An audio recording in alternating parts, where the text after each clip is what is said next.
ниет деген мааниде көп колдонулат. Мисалы үчүн ак арабтын сөзү чыныгы, таза деген мааниде көп колдонулат. Мисалы ак жараткан, ак дала, ак бата, ак иш деген сөз айкаштарына колдонула берет. Ак бул укук маанисинде да айтылат. Ак сөздү айтууга укугум бар. Чыныгы туура сөздү айтууга акым, укугум бар деген мааниде.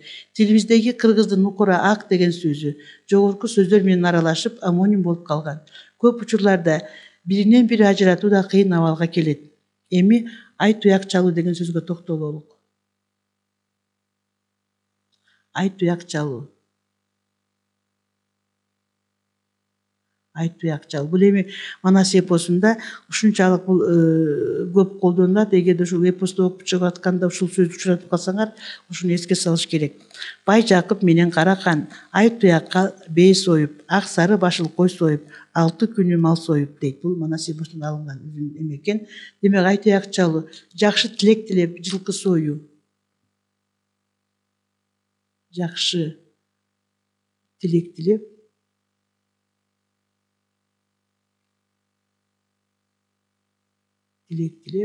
жылкы союу.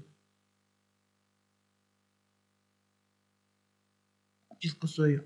Мындай учур көбүнчө чоң жеңиш болгондо, же кудалашып сөөк болгондо, аш тойдо жана башкаларда өткөрүлө турган.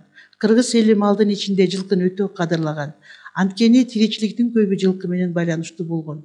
Анын күчүнөн пайдаланган, сүтүн кымыз кылып ичкен, этин жеп жан баккан, жоого ат менен аттанган. Өлгөн адамдын карашына милдеттүү түрдө жылкы сойгон.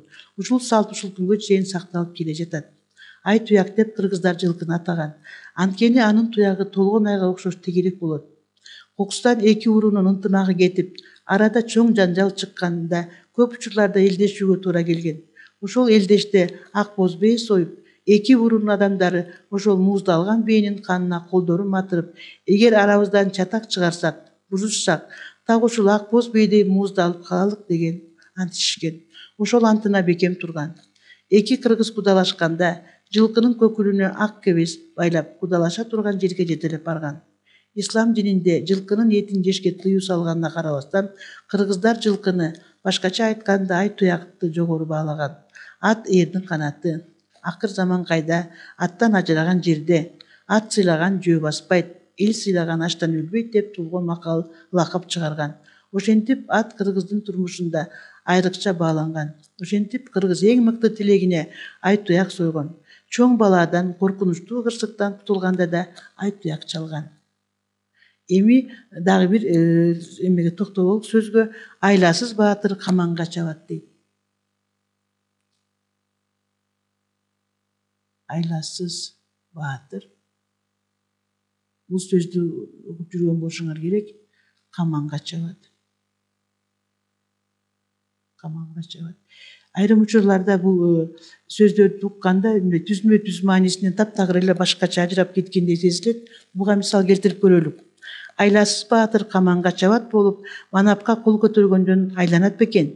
Мунун атасы жаман неме болчу, жаткан уйга мине албаган дейт Темир Шаршембек Үмөталиевдин бир макаласында.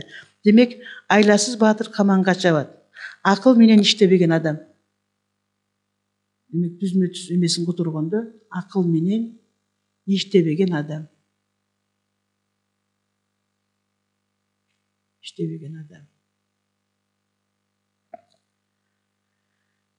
Айла менен иштебей, күчкө салып, качырып кирген адам өзү мерт болот деген мааниде. Чочконун каманынан кыргыздар кыл кыймай деп корккон. Каман чалып салат деп ага тик качырып кирген эмес, аны айла менен гана кармаган. Арстандар, карышкырлар да кабан менен кармашкандан айбыгат имиш. Ошондуктан өз ыгын, өз шартына карабай, бир иштерге бет алган адамга ушундай накыл сөздөрдү чыгарган. Дагы бир сөзгө токтоло кетелик. Ак жазганын көрөрмүн дейт.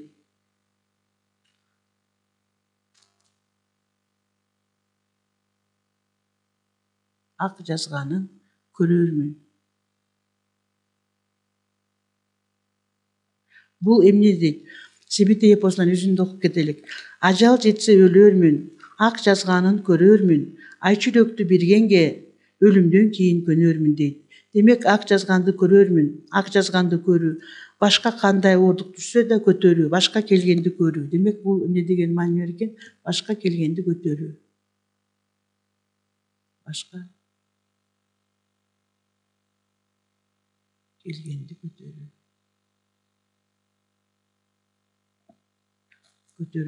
Бул накыл кептин төркүнү дин ишенимине барып такалат. Диндин ишениминде Кудай Таала адам туула электеле анын кандай тиричилик кыларын кудурет калеми менен жазып койгон имиш.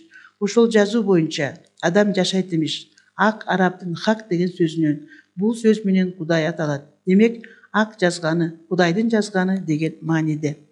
Эми дагы бир сөзгө токтоло кетелик. Бул жерде ак каптал болгон деген сөздү ала кетелик. Ак каптал болгон. Ак каптал болгон. Буга мындай мисал келтирет. Же адам ак каптал деп ата калган, бир ишке жумшай салып жата калган доголок молдодон. Ак каптал болуу өтө эле тапан, өтө эле куукай, арамза болуу деген мааниде. Демек өтө тапан,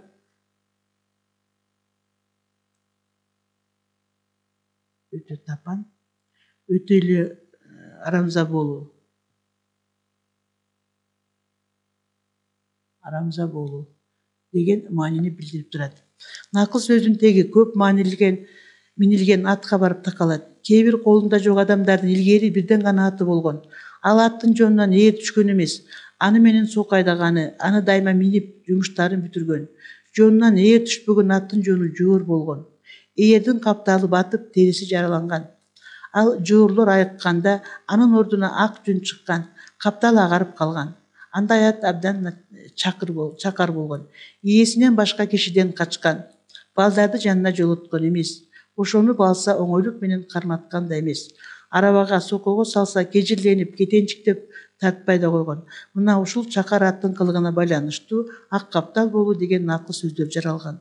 Эми бул сөздөрдү биз сөздөрдүн түпкү маанисин түшүнүп алсак, биздин өзүбүздүн жанагы кебибизде деги эле биз турмушта, мисалы үчүн биз жанагы текстти окуп атканда, көркөм чыгармаларды окуганда, эгерде Манас эпосун окуп атсак, ошол жерде көп сөздөрүбүз бизге түшүнүксүз.